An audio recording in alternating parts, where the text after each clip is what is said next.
Welcome to my YouTube channel 0 to pi classes. बच्चों आज हम लोग 9th के साइंस विषय के बच्चों, ठीक है, चैप्टर 1। ठीक है बच्चों, क्या है चैप्टर 1 आपका? हमारे आसपास के पदार्थ यानी मैटर इन आवर सराउंडिंग के बारे में अध्ययन करेंगे बच्चों।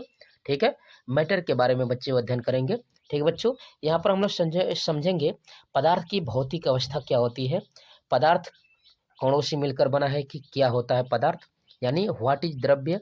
ठीक है, यहाँ पर कह सकते हैं कि व्हाट इज मैटर यानी द्रव्य क्या है, उसके बारे में यहाँ पर अध्ययन करेंगे। ठीक है बच्चों, तो चलिए यहाँ से शुरुआत करते हैं। आप देख सकते हैं बच्चों यहाँ पर, ठीक है, आपका यहाँ पर उसका द्रव्य की नेचर के बारे में भी यहाँ पर अध्ययन करेंगे। ठीक है बच्चों, ये जो द्रव्य कितने प्रकार के होते हैं, इनकी अवस्थाएं क्या क्या होती है, उनके बारे में भी यहाँ पर हम लोग अध्ययन करने वाले हैं। ठीक है बच्चों, तो चलिए इसकी शुरुआत करते हैं। तो सबसे पहले आप देख सकते हैं बच्चों, यहाँ पर दिया है, कह रहा है व्हाट इज मैटर यानी द्रव्य क्या है।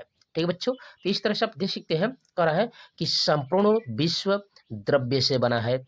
हम अपने चारों ओर अनेक प्रकार के सजीव एवं निर्जीव पदार्थ देखते हैं, जिनका ज्ञान हमें, ठीक है, जिनका ज्ञान हमें देखकर अथवा छूकर करते हैं। ठीक है बच्चों, आप समझ सकते हैं कि जो यह विश्व है यह द्रव्य से ही बना है। ठीक है, पदार्थ से ही बना है, जो भी यह संपूर्ण विश्व की बात कर रहे हैं। और हमारे आसपास के इलाकों की बात करेंगे, इन इलाकों में हम लोग चारों ओर से किसी न किसी पदार्थ से, किसी न किसी मैटर से, ठीक है, वो सजीव हो या निर्जीव हो, उनसे घिरे हुए हैं, या हम लोग देख भी सकते हैं उनको। ठीक है, या उनका ज्ञान हम लोग छूकर भी कर सकते हैं या देखकर भी कर सकते हैं। ठीक है बच्चों, यहाँ पर आपको समझ में आया? ठीक है, तो आगे बढ़कर देख सकते हैं, जैसे में आप देख सकते हैं बच्चों, लोहा है, यहाँ पर लकड़ी है, जल है, पेड़ पौधे, पर्वत आदि, इनमें से आप देख सकते हैं बच्चों कि कुछ को आप देखकर यहाँ पर फील कर सकते हैं, ठीक है, और कुछ को यहाँ पर छू कर बता सकते हैं और अपने ज्ञान को ले सकते हैं। ठीक है बच्चों, वह पूरा यह संसार की बात कर रहा है बच्चों। ठीक है, यहाँ पर कह रहा है कि कुछ वस्तुएं जैसे वायु दिखाई नहीं देगी। ठीक है, कुछ जो वस्तुएं ऐसी भी होती है जो दिखाई नहीं देती है बच्चों, परंतु उसके बहने पर हमें वायु का अनुभव होता है। ठीक है, जब हवाएं चलती है तब उससे का हमें अनुभव हो जाता है कि या नहीं हवाएं चल रही है। ठीक है, अतः आप कह सकते हैं बच्चों कि द्रव्य है, जो पदार्थ है, जो मैटर है, स्थान घेरता है और उसमें कुछ द्रव्यमान होता है। ठीक है, उसमें कुछ ना कुछ क्या होता है बच्चों, द्रव्यमान होता है। इस प्रकार से आप कह सकते हैं कि द्रव्य की पहचान उनके 3 मूल लक्षणों यानी फंडामेंटल कैरेक्टर से होती है। ठीक है बच्चों, किस तरह से होती है? तो यहाँ पर हम लोग जो मैटर है, जो पदार्थ है, यहाँ पर उनके कैरेक्टर के बारे में अध्ययन करेंगे। ठीक है, देख सकते हैं कह रहा है यहाँ पर द्रव्य के मूल लक्षण, यानी कैसे हम लोग पहचानेंगे कि वो द्रव्य ही है, किस प्रकार से वो रहेंगे। यहाँ पर आप देख सकते हैं बच्चों, ठीक है, यहाँ पर पहला है, कह रहा है पदार्थ स्थान घेरता है बच्चों। ठीक है, पदार्थ क्या करता है बच्चों, स्थान घेरता है, यानी द्रव्य स्थान घेरता है। ठीक है, कह रहा है कि सभी द्रव्य यानी सभी पदार्थ, ठोस हो, द्रव हो या गैस हो, क्या होते हैं बच्चों, स्थान घेरते हैं। क्या करते हैं बच्चों, वो स्थान घेरते हैं। पदार्थ से बनी वस्तुएं यानी द्रव्य से बनी वस्तुएं, ठीक है, जितना स्थान घेरती है उसे उस वस्तु का आयतन कहते हैं, यानी वॉल्यूम कहते हैं। ठीक है, अतः आयतन द्रव्य का एक मूल लक्षण है। ठीक है बच्चों, जो आयतन होता है वह पदार्थ का एक, यहाँ पर कह सकते हैं कि फंडामेंटल कैरेक्टर होता है बच्चों। ठीक है, समझ में आया? जो भी संसार में वस्तुएं बची है बच्चों, यहाँ पर जो भी वस्तुओं की बात करेंगे वो ठोस के रूप में हो, द्रव के रूप में हो या गैस के रूप में हो, सभी न के द्वारा कुछ न कुछ को स्थान घेरा जाता है। ठीक है, कुछ न कुछ उनके द्वारा, ठीक है, स्थान घेरा जाता है और उन स्थानों को इस वस्तु का क्या कहते हैं बच्चों, आयतन कहते हैं। अतः इस तरह से कह सकते हैं कि जो यह आयतन है, जो वॉल्यूम है, किसी भी द्रव्य का, किसी भी पदार्थ का एक मूल लक्षण है। ठीक है, दूसरा देख सकते हैं बच्चों, कह रहा है कि पदार्थ में जड़त्व होता है बच्चों। ठीक है, यहाँ पर देख सकते हैं, कह रहा है कि पदार्थ में, द्रव्य में जड़त्व होता है। ठीक है, किस तरह से जड़त्व होता है बच्चों, तो देख सकते हैं हम, कह रहा है कि किसी भी प्रकार के द्रव्य हो, ठीक है, वो ठोस के रूप में हो या द्रव के रूप में हो अथवा गैस के रूप में है, किसी भी प्रकार के जो पदार्थ होते हैं, इन तीनों अवस्थाओं में से बनी वस्तुओं पर कोई बाह्य बल लगाए बिना वस्तु की विराम अथवा एक समान गति यानी यूनिफॉर्म मोशन की अवस्था में परिवर्तन नहीं किया जा सकता। ठीक है, अतः आप कह सकते हैं कि द्रव्य की इस प्रकृति को ही हम लोग क्या कहते हैं, इनर्शिया बोलते हैं बच्चों, जड़त्व कहते हैं। इसकी माप द्रव्यमान से की जाती है। ठीक है, यानी कह रहा है जो भी संसार में जो भी वस्तुएं है, ठोस के रूप में हो या द्रव के रूप में हो या गैस के रूप में, कह रहा है कि बनी जो भी वस्तुएं हैं, कोई बाह्य बल लगाए बिना वस्तु की विराम अथवा एक समान गति की अवस्था में हम लोग परिवर्तन नहीं कर सकते हैं। और इसी अवस्था को क्या कहते हैं बच्चों, हम लोग जड़त्व बोलते हैं। क्या कहते हैं बच्चों, इसको हम लोग जड़त्व बोलते हैं। तीसरा आप देख के यहाँ पर, जो तीसरा यहाँ पर है, जो पदार्थ का मूल लक्षण है, जो फंडामेंटल कैरेक्टर है, वो गुरुत्वाकर्षण है। आप देख सकते हैं ग्रेविटेशन की यहाँ पर बात कर रहा है बच्चों। ठीक है, ग्रेविटेशनल की बात कर रहा है, कह रहा है कि द्रव्य के यानी पदार्थ के किन्हीं भी दो कणों अथवा पिंडों के बीच पारस्परिक आकर्षण बल कार्य करता है। ठीक है बच्चों, जो भी पदार्थ होता है उनके कणों के बीच अथवा पिंडों के बीच एक आकर्षण बल कार्य करता है, जिसे हम लोग क्या कहते हैं बच्चों, गुरुत्वाकर्षण कहते हैं। ठीक है, कह रहा है कि आकर्षण बल कार्य करता है, जिसे हम लोग क्या कहते हैं बच्चों, गुरुत्वाकर्षण कहते हैं। पदार्थ या द्रव्य के किसी एक खंड द्वारा पदार्थ के किसी दूसरे खंड पर गुरुत्वाकर्षण बल आरोपित करना द्रव्य का एक मूल लक्षण है। ठीक है बच्चों, यहाँ पर इस तरह से आप कह सकते हैं कि जो भी पदार्थ होते हैं उनके द्वारा, ठीक है, दूसरे खंड पर गुरुत्वाकर्षण बल आरोपित करना उनका क्या कहलाता है बच्चों, एक मूल लक्षण होता है, यहाँ पर फंडामेंटल कैरेक्टर होता है। ठीक है, अतः आप कह सकते हैं इस तरह से कि जो भी पदार्थ है, विश्व का वह अवयव जो स्थान घेरता है, यानी जिनमें आयतन होता है, जिनमें जड़त्व होता है बच्चों, ठीक है, अथवा द्रव्यमान होता है, तथा इसमें गुरुत्वाकर्षण उत्पन्न करने का गुण होता है। जो भी संसार में वस्तुएं हैं, जो अवयव है, जिनके पास स्थान घेरने के लिए है, ठीक है, जिनमें जड़त्व होता है अथवा द्रव्यमान कह सकते हैं, तथा जिनमें गुरुत्वाकर्षण उत्पन्न करने का गुण होता है, उसे हम लोग क्या कहते हैं बच्चों, द्रव्य, या क्या कहते हैं बच्चों, पदार्थ कहते हैं। इस बात का ध्यान दीजिएगा। किसे कहते हैं बच्चों, पदार्थ या द्रव्य, उसे ही कहते हैं। किसे, तो विश्व का वह अवयव जो स्थान घेर लेता हो, यानी कह सकते हैं जिनमें वॉल्यूम होता है, जिनका द्रव्यमान कुछ ना कुछ क्या होता है बच्चों, द्रव्यमान, अथवा कह सकते हैं कि इनर्शिया होता है, जड़त्व होता है, तथा जिनमें गुरुत्वाकर्षण उत्पन्न करने का गुण होता है, उन्हीं पदार्थों को, उन्हीं अवयवों को क्या बोलते हैं बच्चों, हम लोग यहाँ पर कह सकते हैं, यहाँ पर द्रव्य कहते हैं, मैटर कहते हैं, पदार्थ कहते हैं। ठीक है बच्चों, तो आप अध्ययन कर रहे हैं बच्चों 02 पाई क्लासेज के चैनल पर। यहाँ पर 9, 10, 11, 12 के सभी विषयों की तैयारी फुल डिटेल और कंसेप्ट बाय कंसेप्ट कराई जा रही है बच्चों। इसलिए आप 02 पाई क्लासेज के परिवार के साथ जुड़िए बच्चों। वीडियो को लाइक शेयर सब्सक्राइब जरूर कीजिए। ठीक है बच्चों, जो भी क्यूरी हो कमेंट बॉक्स में कमेंट कर सकते हैं।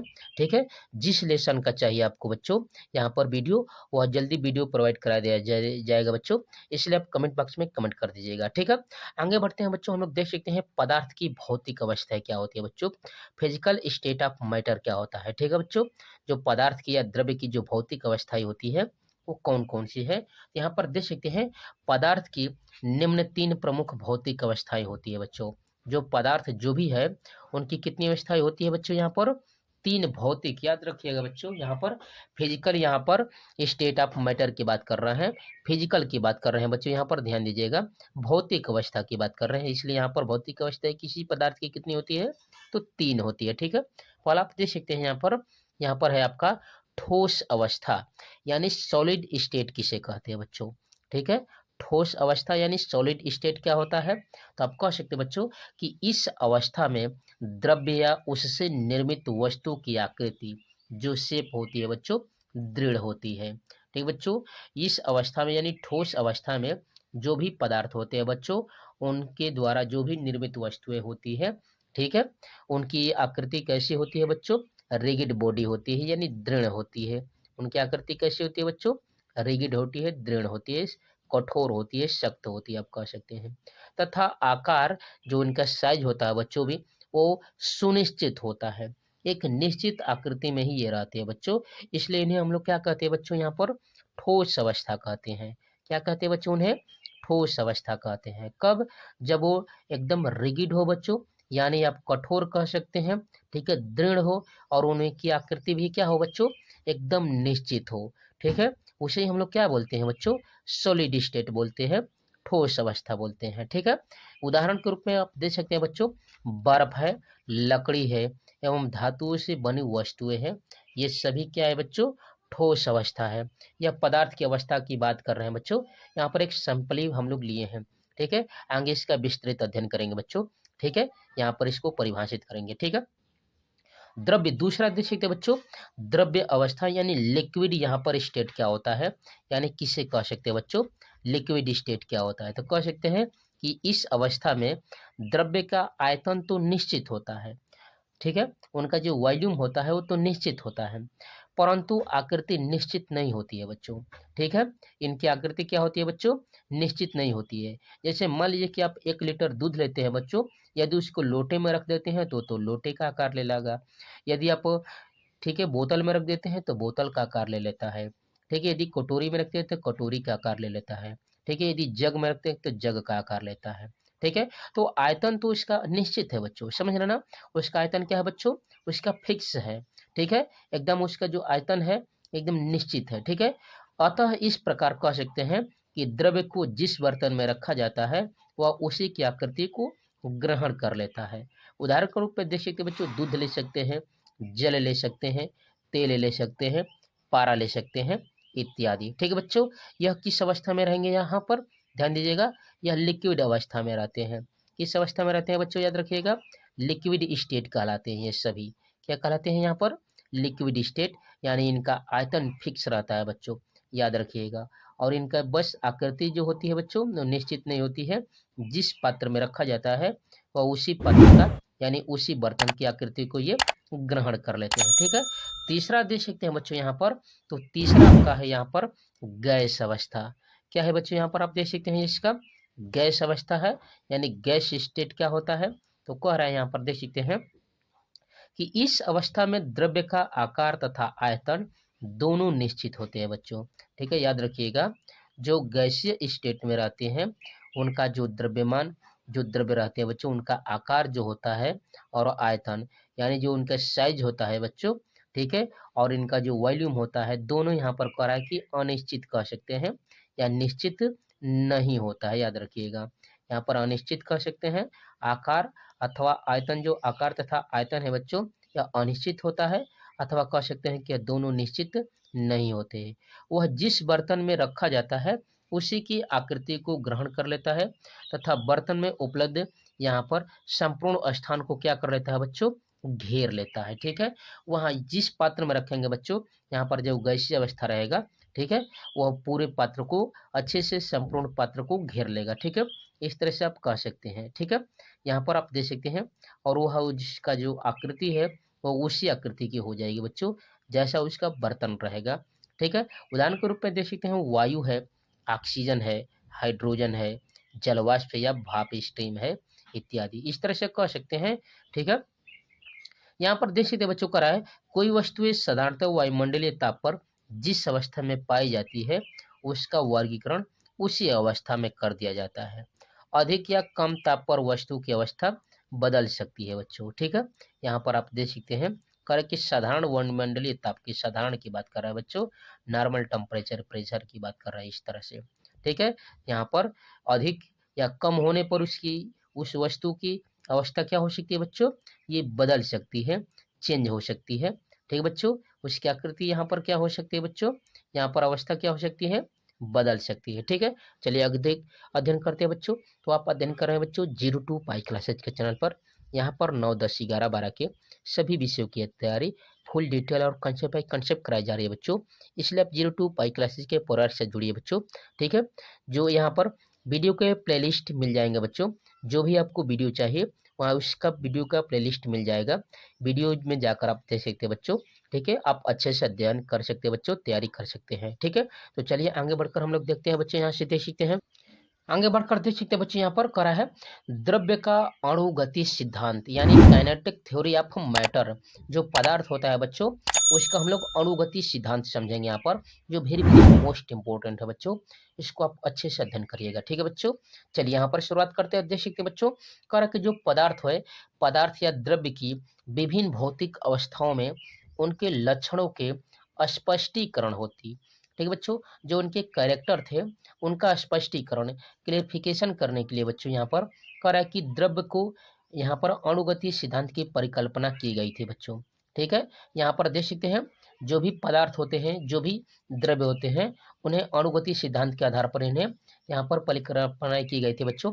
यहाँ पर कह सकते हैं, कह रहा है यहाँ पर द्रव्य के अणुगति सिद्धांत की प्रमुख अवधारणाएं निम्नवत है बच्चों।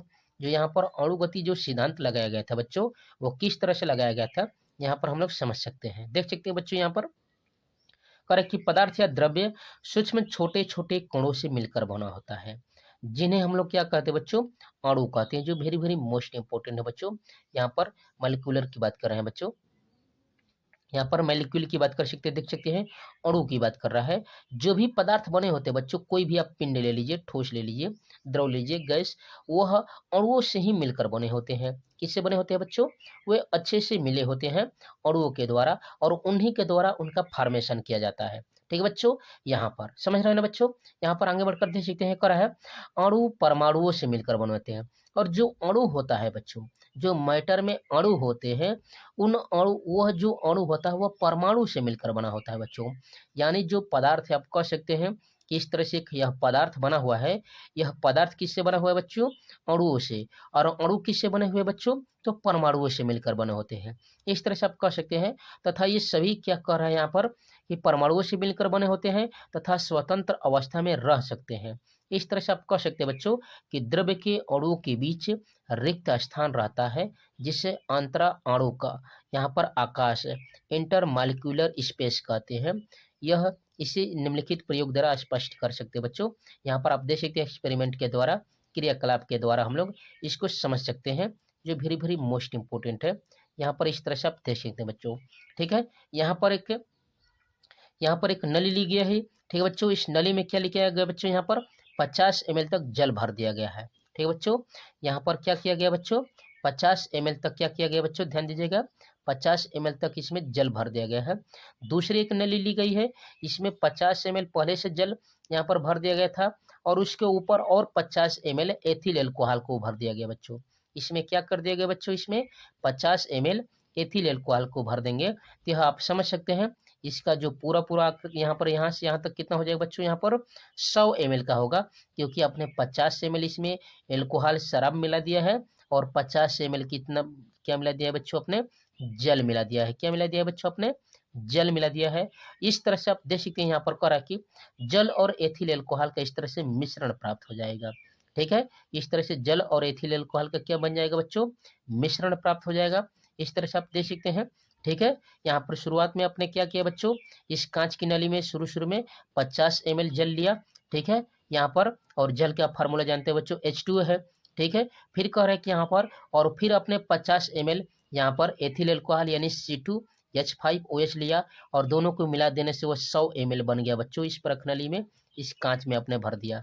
ठीक है, इस तरह से कर सकते हैं, जल और एथिल एल्कोहल का यह मिश्रण प्राप्त हो गया। इस तरह से क्या बन गया बच्चों, यहाँ से देख सकते हैं, यह जल और एथिल एल्कोहल का यह मिश्रण प्राप्त हो गया है। ठीक है बच्चों, चलिए आगे बढ़कर हम लोग देखते हैं इसका। देख सकते हैं बच्चों, यहाँ पर कह रहा है कांच की यहाँ पर अंशाकित यहाँ पर नली के आधे हिस्से को जल से तथा बचे हिस्से में एथिल एल्कोहल भर देते हैं। इसे भली प्रकार से हिलाते हैं। नली में कुछ रिक्त स्थान दिखलाई यहाँ पर देता है। मिश्रण का आयतन प्रारंभ में लिए गए जल एवं एल्कोहल के आयतनों के योग से कम रह जाता है। ठीक है, इसका कारण है कि एल्कोहल तथा जल के अणु एक दूसरे के अंतरा अणुक आकाश में क्या हो गए बच्चों, समायोजित हो जाते हैं। इस तरह से आपको मैं चित्र बार बार दिखा रहा था बच्चों।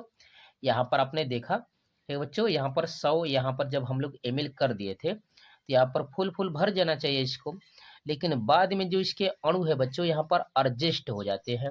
ठीक है, और एडजस्ट होने की वजह से ही यहाँ पर यह जो पूरा फुल भरा हुआ भाग है, यह धीरे धीरे खिसक के नीचे आ जाता है। इस तरह से आप देख सकते हैं।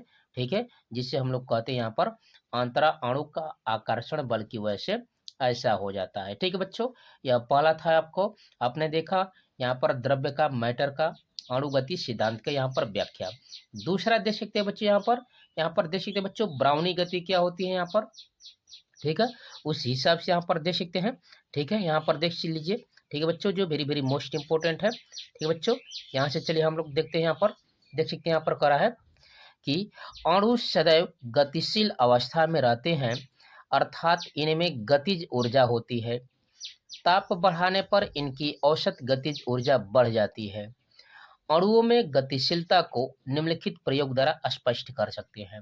इस प्रकार से हम लोग एक्सपेरिमेंट के द्वारा, ठीक है बच्चों, फिर हम लोग यहाँ पर एक्सपेरिमेंट के द्वारा देख सकते हैं बच्चों, ठीक है, ब्राउनी गति को या गतिज ऊर्जा को बढ़ने की स्थिति को। ठीक है बच्चों, चलिए देख सकते हैं यहाँ पर करा है, एक वॉच ग्लास में जल की थोड़ी मात्रा रखकर उसमें कुछ यहाँ पर लाइकोपोडियम पाउडर मिला देते हैं। ठीक है बच्चों, कौन सा लाइकोपोडियम पाउडर मिला देते हैं उसके अंदर। इस मिश्रण को उच्च आवर्धन क्षमता के सूक्ष्मदर्शी से देखने पर दिखाई देता है कि लाइकोपोडियम के कण तीव्र गति से विभिन्न दिशाओं में अनियमित रूप से गति कर रहे हैं। ठीक है बच्चों, यहाँ पर इस तरह से जब हम लोग इसमें भर देते हैं लाइकोपोडियम पाउडर को, ठीक है, और इसमें सूक्ष्मदर्शी से देखते हैं, ठीक है, तो इसमें क्या होता है बच्चों, इसके जो कण है इधर उधर जिग जिग मोशन करते हुए, इधर उधर गति करते हुए अच्छे से, यानी अनियमित गति करते हुए बहुत अच्छे से दिखाई देते हैं। ठीक है, इन कणों की चाल तथा गति की दिशा निश्चित नहीं होती है बच्चों। ठीक है, मान लेते हैं कि यह जो कण है बच्चों इस साइड में गया, तो इसका अब निश्चित नहीं दिशा है कि इधर ही जाएगा, किधर जाएगा, कि ऊपर जाएगा कि नीचे जाएगा, या फिक्स नहीं है। ठीक है बच्चों, इसलिए इससे हम लोग जिग जैग मोशन कहते हैं, टेढ़ी मेढ़ी गति कहते हैं बच्चों, इधर उधर ये गति करते हैं। ठीक है बच्चों, यहाँ पर इनकी दिशा निश्चित नहीं होती है। इसका कारण यह है कि द्रव यानी जल के अणु इधर उधर गति करते हुए लाइकोपोडियम के कणों से टकराकर उन्हें भी क्या कर देते हैं बच्चों, अनियमित रूप से गतिमान कर देते हैं। क्या कर देते हैं बच्चों, उसे गतिमान कर देते हैं। ठीक है, यह उपरोक्त परिणाम जो है, उपरोक्त आपने जो यह, ठीक है बच्चों, प्रैक्टिकल किया, आपने यहाँ पर प्रयोगात्मक कार्य किया, ठीक है, उपयुक्त प्रयोग द्वारा आणविक गति का अध्ययन सर्वप्रथम रॉबर्ट ब्राउन ने किया था। ठीक है बच्चों, उन्होंने क्या किया था, जल के अंदर, ठीक है बच्चों, यहाँ पर जो सरसों के पराग कण होते हैं, ठीक है, उनका इन्होंने अध्ययन किया था। ठीक है, और वहीं से इन्होंने ब्राउनी गति का यहाँ पर खोज किया था। ठीक है, इसलिए इसे हम लोग क्या कहते हैं बच्चों, ब्राउनी गति कहते हैं, रॉबर्ट ब्राउन के द्वारा खोजा गया था इसलिए। ठीक है, अतः कणों की इस प्रकार की गति को ही हम लोग ब्राउनी गति कहते हैं। इस प्रकार की गति का वैज्ञानिक नाम यादृच्छिक गति भी है बच्चों, यहाँ पर रैंडम मोशन भी कहते हैं। ठीक है बच्चों, इस तरह से आपने देखा यहाँ पर अणुगति सिद्धांत की व्याख्या। ठीक है, आगे बढ़कर देखेंगे करा है, अणुओं की गतिशीलता को निम्नलिखित प्रयोग द्वारा भी समझा जा सकता है। किस तरह से समझ सकते हैं बच्चों, यहाँ पर एक और एक्सपेरिमेंट देख सकते हैं, करा कि कांच के एक लंबे जार में पोटेशियम परमैंगनेट यानी लाल दवा के कुछ क्रिस्टलों को कागज की पुड़िया में रखकर यानी बंद करके रख देते हैं तथा जार में धीरे धीरे जल मिलाते हैं। जल के प्रभाव से कागज की पुड़िया का कागज गलने लगता है, जिससे उसमें रखा पोटेशियम परमैंगनेट जल में घुलने लगता है। सबसे पहले नीचे के जल का रंग गुलाबी हो जाता है, फिर यह रंग ऊपर तथा इधर उधर बढ़ जाता है। इससे जल में पोटेशियम परमैंगनेट के अणुओं की गतिशीलता स्पष्ट होती है। यानी जो जल था बच्चों, वहां पर उसका रंग जो गुलाबी होना शुरू हुआ और इधर उधर, और कुछ टाइम के बाद पूरे गिलास का जो पानी है बच्चों वह ब्राउनी गति में चेंज हो गया। ठीक है बच्चों, यहाँ पर, और इस तरह से उसका कलर क्या हो गया, लाल बन गया। ठीक है, इस तरह से आप एक्सपेरिमेंट अपने देखा। ठीक है बच्चों, आगे बढ़कर देख सकते हैं, यहाँ पर आगे बढ़ेंगे बच्चों, देख सकते हैं तीसरा कह रहा है, अणुओं में परस्पर आकर्षण तथा प्रतिकर्षण बल होता है, जिसके फलस्वरूप उसमें गतिज ऊर्जा, यहाँ पर देख सकते हैं बच्चों, यहाँ पर उनमें स्थितिज ऊर्जा होती है। क्या होता है बच्चों, जो भी अणु होते हैं उनमें आकर्षण, ठीक है, खींचने की क्षमता होती है, या प्रतिकर्षित यानी रिपल्शन करने की क्षमता होती है, जिसके परिणाम स्वरूप या कह सकते हैं बच्चों उनमें कैसी स्थिति, कौन सी ऊर्जा है बच्चों, तो स्थितिज ऊर्जा उनके अंदर नहीं थे, उनके अंदर समाहित है। ठीक है, चौथा देख सकते हैं, एक ही द्रव्य के, एक ही पदार्थ के अणुओं के पारस्परिक आकर्षण बल को सहसंजक बल कहते हैं बच्चों। जब एक ही अणु रहेंगे और उनके भी आकर्षण बल लगता है, उनके बीच जब लगता है बच्चों यहाँ पर, तो उसे सहसंजक बल यानी कोहेसिव फोर्स कहते हैं। यह जो बल होता है बच्चों यहाँ पर पदार्थ के द्रव्य के अणुओं को परस्पर बांधे रखता है तथा उनको एक दूसरे से पृथक होने से क्या करता है बच्चों, रोकता है, याद रखिएगा।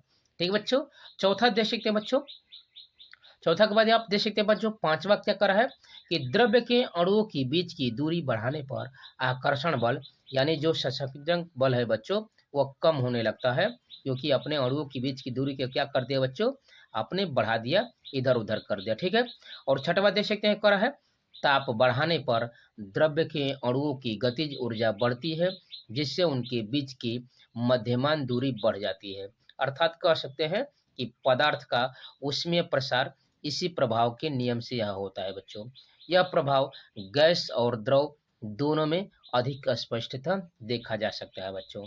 किसमें, द्रव और गैस में अधिक अच्छे से देखा जा सकता है। ठीक है बच्चों, तो इस तरह से हमने यहाँ पर प्रयोगों के द्वारा यहाँ पर द्रव्य की अणुगति सिद्धांतों का अध्ययन किया। ठीक है बच्चों, अब हम लोग जो पदार्थ की जो यहाँ पर अवस्थाएं हैं बच्चों, ठोस द्रव गैस, उनका हम लोग अणुगति सिद्धांत के आधार पर व्याख्या करते हैं। यहाँ पर आप देख सकते हैं बच्चों, जो वेरी वेरी मोस्ट इंपोर्टेंट है। ठीक है बच्चों, यहाँ पर व्याख्या देख सकते हैं करा है, अणुगति सिद्धांत के आधार पर ठोस द्रव तथा गैस के लक्षणों की व्याख्या। ठीक है बच्चों, जो अणुगति सिद्धांत है उसके आधार पर हम लोग ठोसों का, द्रव का तथा गैसों के लक्षणों का अध्ययन करते हैं। ठीक है, सबसे पहले ठोस देखेंगे बच्चों। तो ठोस क्या होता है, तो द्रव्य की यानी पदार्थ की ठोस अवस्था में अणु अत्यधिक पास पास होते हैं और अणुओं के बीच आकर्षण बल भी बहुत अधिक होता है बच्चों। परिणाम स्वरूप कह सकते हैं अणुओं में गति करने की स्वतंत्रता नगण्य होती है। आप देख सकते हैं बच्चों, जो ये अणु होते हैं उनके अंदर यह जो अणु है, इस तरह से जो यह मान लीजिए कि ये सॉलिड है बच्चों, यह जो ठोस है, इनके अणुओं में गति करने की यह जो कण है ये गति नहीं कर सकते हैं। यदि गति करेंगे तो इनका जो आकार है बच्चों, जो ठोस का आकार है, यह क्या हो जाएगा बच्चों, बदल जाएगा। अतः कह सकते हैं ये स्वतंत्र यानी गति करने के लिए स्वतंत्र नहीं होते हैं, यानी इनमें नगण्य होती है गति के लिए।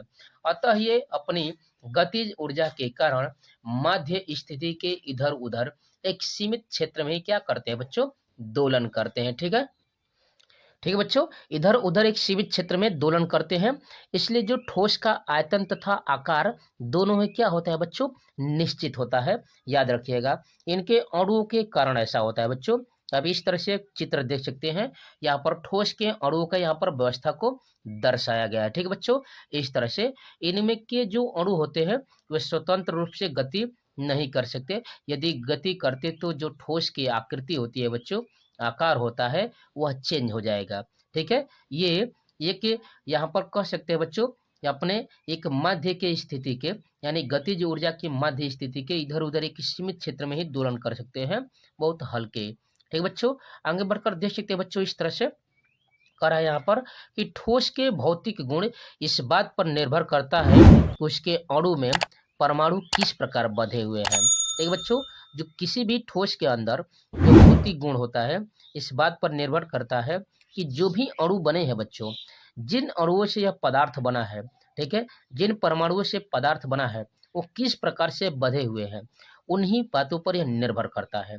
उदाहरण के लिए आप देख सकते हैं बच्चों, यहाँ पर उदाहरण के लिए कह सकते हैं हीरा और ग्रेफाइट को ले सकते हैं। दोनों ही कार्बन के परमाणुओं से बने होते हैं। किससे बने होते हैं बच्चों, यहाँ पर आप कह सकते हैं जो कार्बन होता है उसी से बने होता है हीरा और बना होता है ग्रेफाइट। दोनों किससे बने होते हैं बच्चों, कार्बन के परमाणुओं से। किंतु आणविक संरचना की भिन्नता के कारण ही, ठीक बच्चों, जो इनकी अणुओं की जो संरचना होती है उसमें भिन्नता होने के कारण ही दोनों के भौतिक गुणों में बहुत का अंतर आता है। ठीक है बच्चों, इस तरह से आप देख सकते हैं यह हीरे की संरचना है, एक क्रिस्टलीय संरचना है, और यह ग्रेफाइट की क्रिस्टलीय संरचना है। इन दोनों में बहुत अंतर आता है बच्चों। ठीक है, बहुत अंतर, इनके भौतिक गुणों में बहुत का अंतर आता है। इस तरह की जो व्यवस्था होती है, संरचनाएं होती है, ठीक है, यह हीरे की होती है, और इस तरह की जो संरचनाएं होती है बच्चों ग्रेफाइट का मतलब आप समझ रहे हैं, जो पेंसिल के निडल में होता है बच्चों, जिससे हम लोग लिखते हैं, पेंसिल में जो रहता है जिसके द्वारा हम लोग लिखते हैं वह ग्रेफाइट है। उसकी संरचना इस तरह से होती है बच्चों, ठीक है, और हीरे की संरचना इस तरह से रहती है, ठीक है। दोनों में यहाँ पर डिफरेंट बहुत होता है बच्चों उनके भौतिक गुण में। इस तरह से कह सकते हैं कि ठोस ताप वृद्धि से अधिक नहीं फैलते हैं, ठीक है बच्चों। जो ठोस होते हैं वो ताप वृद्धि से अधिक नहीं फैलते हैं, ठीक है, तथा दबाने से भी कम दबते हैं, ठीक है। उनको दबाने से भी वो कम दबेंगे। कारण क्या है?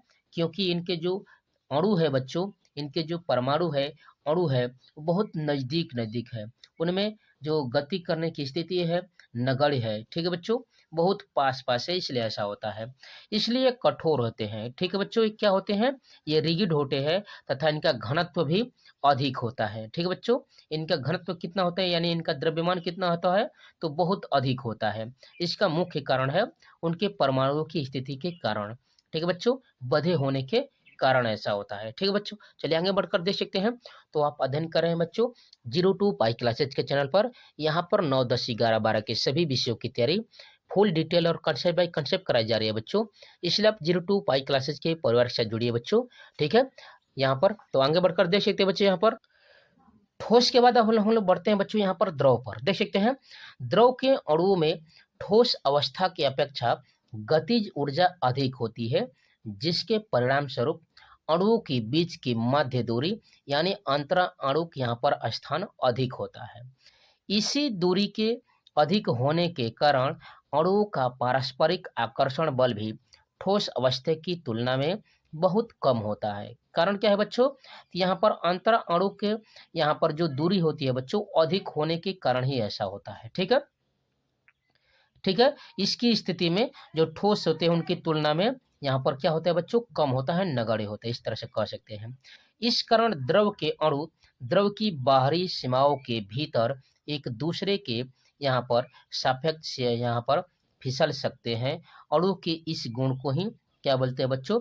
तरलता बोलते हैं, फ्लूइडिटी बोलते हैं, जिसके कारण द्रव की अपनी कोई निश्चित आकृति नहीं होती है, ठीक है। इनका कोई एक निश्चित शेप नहीं होता है बच्चों, इसके अणुओं की स्थिति के कारण ही ऐसा होता है, ठीक है। अतः द्रव को जिस बर्तन में रखा जाता है वह उसी का आकार को ग्रहण कर लेता है। बर्तन में द्रव्य का, ठीक है, बर्तन में जो भी द्रव्य होता है बच्चों, यहाँ का कोई भी अणु द्रव की ऊपरी यहाँ पर, ठीक है, यहाँ पर देख सकते हैं बर्तन में द्रव का कोई भी अणु द्रव की ऊपरी सतह से बाहर नहीं आने पाता, क्योंकि जैसे ही वह गति करता हुआ ऊपरी सतह तक पहुंचता है तो दूसरे अणु उसे अपनी ओर क्या कर लेते हैं बच्चों? आकर्षित कर लेते हैं। इस प्रकार द्रव का आयतन निश्चित रहता है, ठीक है, ठीक है। इस तरह से आप देख सकते हैं यहाँ पर जो अणुओं को दर्शाया गया है बच्चों, द्रव के अणुओं को, यहाँ पर आप देख सकते हैं ठोसों की अपेक्षा थोड़ी दूरी दूरी पर है। क्या है बच्चों? ठोस की अपेक्षा थोड़ी दूरी दूरी पर है। तो मुख्य कारण यही होता है, ठीक है। यहाँ पर जो इनके बीच आकर्षण बल होता है, ठीक है बच्चों, ठोसों की अपेक्षा थोड़ा सा कम होता है, ठीक है बच्चों। चलिए आगे बढ़ जाते हैं। तो अब गैसीय अवस्था पर पहुंच जाते हैं बच्चों। तो गैसीय अवस्था में देख सकते हैं यहाँ पर कह रहा है कि यहाँ पर गैस के अणुओं में ठोस एवं द्रव की अपेक्षा अधिक गतिज ऊर्जा के कारण उनकी बीच की दूरी भी, यहाँ पर दूरी की भी क्या होती है?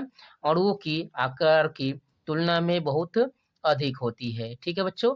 इस कारण गैस में अंतरा आणविक आकर्षण बल भी लगभग शून्य होता है। क्या होता है बच्चों? यहाँ पर लगभग शून्य होता है। परिणाम स्वरूप गैस के अणु स्वतंत्र रूप से विभिन्न दिशाओं में विभिन्न चालों से अनियमित गति करते रहते हैं। अणुओं की अनियमित गति के कारण ही गैसों का आयतन और आकार दोनों ही अनिश्चित होता है। इसलिए गैस जिस बर्तन में रखा जाता है वह उसी का यहाँ पर आकृति को ग्रहण कर लेता है, उसी के आकार को ग्रहण कर लेता है, ठीक है, उसी का आयतन ग्रहण कर लेता है। गैस के गतिशील अणु परस्पर बर्तन की दीवार से टकराकर गैस पर यहाँ पर गैस का दाब उत्पन्न करते हैं। और इस तरह से आप देख सकते हैं बच्चों, यहाँ पर आपके गैस के है, यहाँ पर बहुत दूरी दूरी पर है, यानी इनमें यहाँ पर देख सकते हैं जो अंतरा आकर्षण बल है नगण्य होता है, ठीक है बच्चों, शून्य होता है। यही कारण है कि जिस पात्र में रखे जाते हैं यहाँ पर उसी का आयतन और आकार को क्या कर लेते हैं बच्चों, ग्रहण कर लेते हैं। ठीक है बच्चों, तो यहाँ से ठीक है आगे बढ़ेंगे बच्चों। देख सकते हैं यहाँ पर देख सकते हैं कह रहा है कि पदार्थ या द्रव्य का अवस्था परिवर्तन, change of state of matter की बात करेंगे बच्चों। यहाँ पर जो द्रव्य रहेगा, जो पदार्थ रहेगा, उसका अवस्था परिवर्तन देखेंगे बच्चों। देख सकते हैं यहाँ पर कह रहा है कि द्रव्य तीनों अवस्थाओं में रह सकता है। यहाँ पर देख सकते हैं बर्फ है, एक उदाहरण लिया है। बर्फ ठोस हो सकता है बच्चों, और ठोस यहाँ पर जल, और जल से फिर यहाँ पर जलवाष्प। इस तरह से इसका अवस्था परिवर्तन कर सकते हैं, यानी बर्फ को जल बना सकते हैं, और यहाँ से जलवाष्प के रूप में, यानी वह ठोस के रूप में रहेगा, फिर द्रव के रूप में रहेगा, और गैस के रूप में रहेगा। इस तरह से कह सकते हैं कि एक ही द्रव्य की यहाँ पर भिन्न भिन्न अवस्थाएं हैं। ठीक है बच्चों, ये एक ही द्रव्य की क्या है, ये भिन्न भिन्न अवस्थाएं हैं। द्रव्य की अवस्था में परिवर्तन अणुओं की गतिज एवं स्थितिज ऊर्जा में परिवर्तन के कारण होता है। ठीक है बच्चों, ऐसा कारण क्या है, कैसा हो रहा है, तो उसकी गतिज ऊर्जा और स्थितिज ऊर्जा में परिवर्तन के कारण ऐसा हुआ। ठीक है बच्चों, देख सकते हैं ठोस पदार्थ को गर्म करने पर उसके अणुओं की गतिज ऊर्जा में वृद्धि होती है। यहाँ पर फलस्वरूप अणुओं की बंधन ऊर्जा, जो स्थितिज ऊर्जा के कारण यहाँ पर उत्पन्न हुई थी, ठीक है, उत्पन्न होती है, में कमी आ जाती है, जिससे अणु एक स्थान से दूसरे स्थान तक जाने के लिए अधिक स्वतंत्र हो जाते हैं। ठीक है, अतः पदार्थ जो होता है, पदार्थ की द्रव्य अवस्था है। ठीक है, इस तरह से कह सकते हैं। ठीक है, द्रव्य यहाँ पर द्रव पदार्थ को गर्म करने पर अणुओं की गतिज ऊर्जा में अत्यधिक वृद्धि होती है, और अणु अनियमित रूप से एक स्थान से दूसरे स्थान तक, यानी स्वतंत्र रूप से यहाँ पर अनियमित गति करने लगते हैं। यह क्या कहलाता है, यह पदार्थ का गैसीय अवस्था कहलाता है। तो इस तरह से आप देख सकते हैं बच्चों, इसको इस तरह से कह सकते हैं, यहाँ पर अवस्था परिवर्तन को मान सकते हैं। यहाँ पर देख सकते हैं कि बर्फ लिए एक हमने, ठीक है बच्चों, बर्फ का लिया आपने, और बर्फ को जब हम लोग यहाँ पर गर्म करेंगे तो वह किस में चेंज हो जाएगा बच्चों, यहाँ पर हो जाएगा जल में, और जल को और अधिक मात्रा में गर्म करेंगे, अधिक मात्रा में गर्म करेंगे तो वह वाष्प के रूप में चेंज हो जाएगा। यदि जलवाष्प को ठंडा करते हैं तो वह जल हो जाता है, और जल को और ठंडा कर देते हैं तो क्या हो जाता है बच्चों, बर्फ हो जाता है, यानी ठोस अवस्था, और ठोस से यहाँ पर द्रव अवस्था, और द्रव से किस में हो जाएगा बच्चों, यहाँ पर तो जलवाष्प यानी गैसीय अवस्था में इसका परिवर्तन हो गया।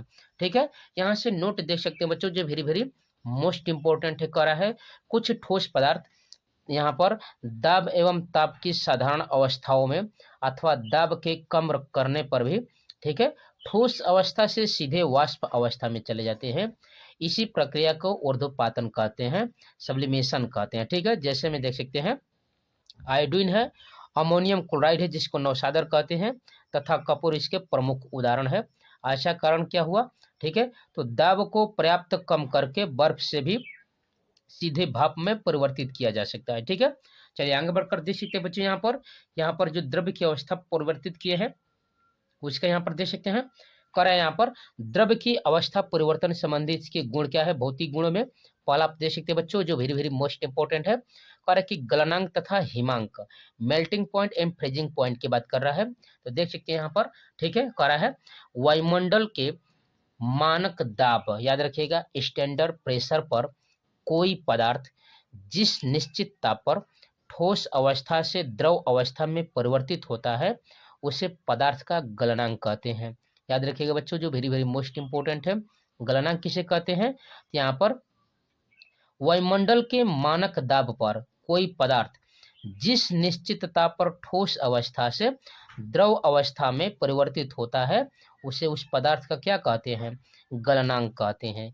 इसके विपरीत हिमांक की बात करेंगे तो यहाँ पर देख सकते हैं वायुमंडल के मानक दाब पर कोई पदार्थ जिस निश्चित ताप पर द्रव अवस्था से ठोस अवस्था में परिवर्तित हो जाता है उसे उस पदार्थ का क्या बोलते हैं बच्चों, हिमांक कह सकते हैं। ठीक है, इस तरह से बोलेंगे कि किसी पदार्थ का गलनांक और बराबर उसका हिमांक भी हो सकता है, क्योंकि विपरीतार्थ है। ठीक है, दूसरा देखेंगे बच्चों, यहाँ पर दूसरा हेडिंग देख सकते हैं, कह रहा है क्वथनांक तथा द्रोणांक। ठीक है, बॉइलिंग एंड यानी लिक्विफिकेशन, ठीक है, पॉइंट की बात कर रहा है। तो कह रहा है यहाँ पर वायुमंडलीय, यहाँ पर देख सकते हैं बच्चों, यहाँ पर कह रहा है वायुमंडल के मानक दाब पर कोई पदार्थ जिस निश्चित ताप पर द्रव अवस्था से वाष्प अवस्था यानी वेपर अवस्था में परिवर्तित होता है उसे उस पदार्थ का क्या बोलते हैं बच्चों, क्वथनांक बोलते हैं। याद रखिएगा बच्चों, क्वथनांक किसे कहते हैं? तो वायुमंडल के मानक दाब पर कोई पदार्थ जिस निश्चितता पर द्रव अवस्था से वाष्प अवस्था में परिवर्तित होता है उसे उस पदार्थ का क्या बोलते हैं बच्चों? क्वथनांक यानी बॉइलिंग पॉइंट बोलते हैं। और इसके विपरीत देखेंगे तो यहाँ पर देख सकते हैं, कह रहा है कि वायुमंडल के यहाँ पर मानक दाब पर कोई पदार्थ जिस निश्चित ताप की बात कर रहा है बच्चों, जिस निश्चित ताप पर वाष्प अवस्था से द्रव अवस्था में परिवर्तित होता है उसे उस पदार्थ का द्रवणांक कहते हैं बच्चों। ठीक है, इस तरह से कह सकते हैं कि किसी पदार्थ का यहाँ पर क्वथनांक इक्वल टू द्रवणांक। ठीक है, तीसरा देख सकते हैं बच्चों, जो वेरी वेरी मोस्ट इंपॉर्टेंट है, यहाँ पर देख सकते हैं को वाष्पन, संघनन एवं ऊर्ध्वपातन किसे कहते हैं? यहाँ पर इवेपोरेशन कहते हैं, यहाँ पर कंडेंसेशन और सब्लिमेशन क्या क्या होता है। तो सबसे पहले हम लोग यहाँ पर वाष्पन देखते हैं बच्चों, यहाँ पर इवेपोरेशन देखते हैं। और यदि किसी बर्तन में कोई द्रव जैसे जल रखा हो तो उसके ऊपरी पृष्ठ से, ठीक है, ऊपरी पृष्ठ से द्रव के अणु मुक्त होकर वायुमंडल में जाते हैं। यह क्रिया तो प्रत्येक ताप पर होती है। ठीक है, इसी को हम लोग क्या कहते हैं? वाष्पन कहलाती है। तथा इस प्रकार मुक्त हुए अणु, ठीक है, इस प्रकार करा है कि मुक्त हुए अणुओं को ही क्या कहते हैं बच्चे? यहाँ पर मुक्त हुए अणु द्रव की वाष्प बनाते हैं। अपने क्वथनांक से कम ताप पर भी द्रव का वाष्प अवस्था में परिवर्तन कैसे होता है? ठीक है, इस तरह से देख सकते हैं, इसी द्रव के अणु द्रव के यहाँ पर बाह्य सीमाओं के भीतर अनियमित गति करने के लिए स्वतंत्र होते हैं। उनकी औसत गतिज ऊर्जा द्रव के ताप पर निर्भर करती है तथा क्वथनांक के नीचे वह ऊर्जा इतने पर्याप्त नहीं होती कि सभी अणु यहाँ पर द्रव अवस्था के बंधन को तोड़कर गैस के रूप में मुक्त हो सके। फिर भी द्रव के सभी अणुओं की गतिज ऊर्जा यहाँ पर एक समान नहीं होती तथा इनमें से कुछ अणुओं की गतिज ऊर्जा द्रव अवस्था से मुक्त होने के लिए प्राप्त होती है। ठीक है, यहाँ पर पर्याप्त होती है। इस प्रकार के प्रत्येक ताप पर हम कह सकते हैं कि बाहरी पृष्ठ के निकट अवस्थित ऐसे अणु पृष्ठ से वाष्प के रूप में क्या हो जाते हैं? मुक्त हो जाते हैं। ठीक है बच्चों, ठीक है, इसका एक प्रभाव यह होता है कि औसत से अधिक ऊर्जा के कुछ अणुओं के निकल जाने के कारण द्रव के शेष अणुओं की औसत गतिज ऊर्जा बहुत कम हो जाती है, जिससे द्रव का ताप कम हो जाता है। किसी द्रव के वाष्पन से उसका यहाँ पर ठंडा होना इसी का परिणाम है बच्चों। इस तरह से आप देख सकते हैं। कह रहा है फिर आगे यहाँ पर, यदि द्रव का ताप बढ़ा दिया जाए, ठीक है, तो द्रव के बंधन से मुक्त होने के लिए प्राप्त ऊर्जा यहाँ पर रखने वाले अणुओं की संख्या बढ़ जाती है, जिससे द्रव के वाष्पन की दर यानी मुक्त अणुओं की संख्या प्रति सेकंड बढ़ जाती है। इसके विपरीत ताप घटाने पर वाष्पन की दर क्या हो जाती है? कम हो जाती है। ठीक है, आगे बढ़ेंगे बच्चों। यहाँ पर देख सकते हैं, यहाँ पर संघनन कंडेंसेशन की बात कर रहा है बच्चों, जो वेरी वेरी मोस्ट इंपॉर्टेंट है।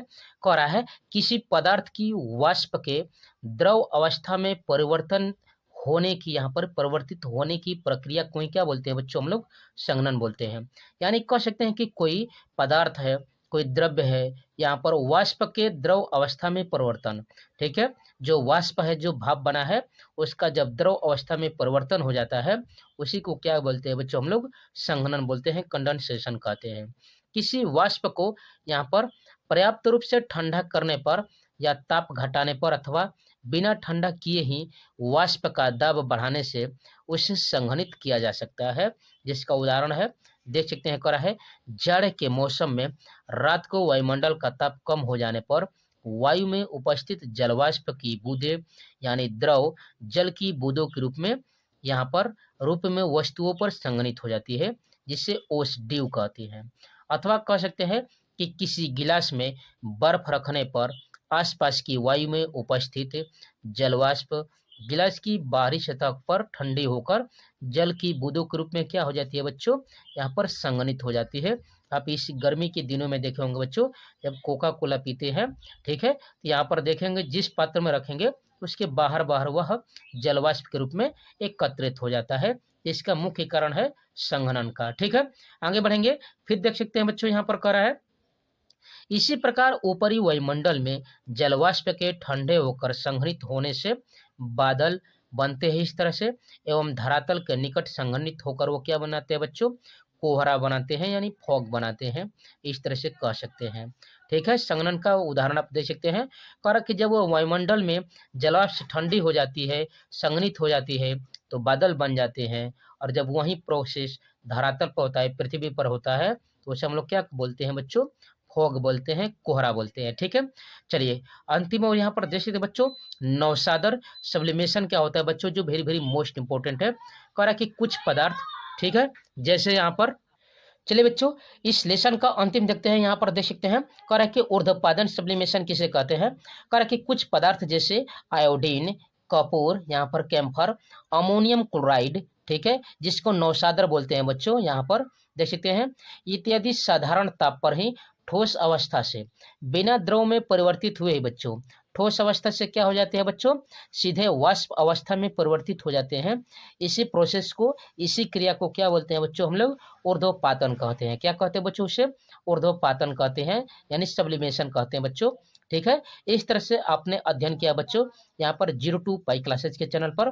ठीक है, ठीक है जो बच्चों, ठीक है, आपने देखा यह लेसन आपका था यहाँ पर पहला लेसन। ठीक है, चैप्टर 1 था आपका, और इस तरह से आपका यह पूरा पूरा लेसन इस तरह से समाप्त हुआ। इसके अगले लेसन बच्चों अगले वीडियो में आपको मिल जाएंगे। ठीक है बच्चों, तो यहाँ पर thanks for watching my video. ठीक है, तो धन्यवाद।